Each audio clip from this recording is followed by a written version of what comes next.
एक debate show के नाम पे इंडिया टुडे ने एक नया तमाशा शुरू किया है, जिसके पहले एपिसोड में हमें ये सुनने के लिए मिला। ये reservation is a poison in India.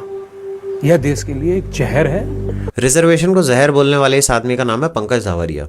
और अगर आपको याद नहीं है तो 2020 के हाथरस गैंगरेप केस में, जहाँ पे एक 20 साल की दलित बच्ची का रेप एंड मर्डर हुआ था, उसमें इसने बलात्कारियों का समर्थन किया था।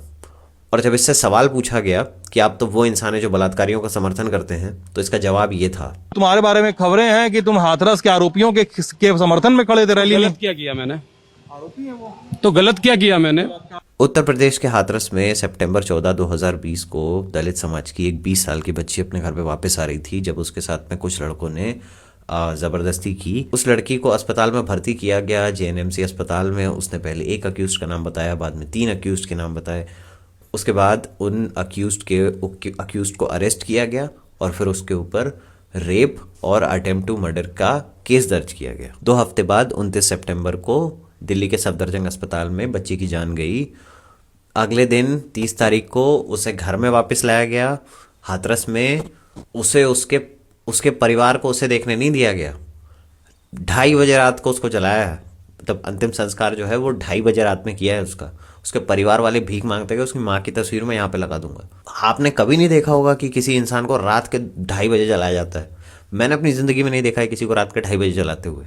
पुलिस ने उसको रात के 2:30 बजे जलाया था, जिसको इलाहाबाद हाईकोर्ट ने कहा था कि ह्यूमन राइट वायलेशन था ये उसका। सीबीआई ने बाद में इस चीज़ के ऊपर अपनी चार्जशीट फाइल की और चार्जशीट में सीबीआई ने कहा कि इस बच्ची के साथ में बलात्कार हुआ था। लेकिन खास बात यह है कि कुछ ऐसे लोग थे जो बलात्कारियों के समर्थन में उतरे। और आज तक की श्वेता सिंह वहां पे गई उस ब्राह्मण महापंचायत को कवर करने के लिए, जहां पे बच्ची की स्टोरी को झूठा बोला गया, उसके कैरेक्टर के ऊपर सवाल उठाए गए, उसके चरित्र के ऊपर सवाल उठाए गए। स्टेट ने और पुलिस ने और कम्युनिटी ने और जातिवादियों ने पूरी कोशिश की कि इस बच्ची को इंसाफ ना मिले। ये आदमी उसी महापंचायत में था और वहाँ पे जितने भी नेता पहुँच रहे थे उनको गाली दे रहा था, वायलेंस की धमकी दे रहा था। इसने भीम आर्मी के चीफ चंद्रशेखर को बोला कि जैसे रावण फूकते हैं वैसे हम तुझे फूक देंगे। और इंडिया टुडे ने आरक्षण पे डिबेट ऑर्गेनाइज की, अपना नया शो बनाया और उस पर ऐसे इंसान को इनवाइट किया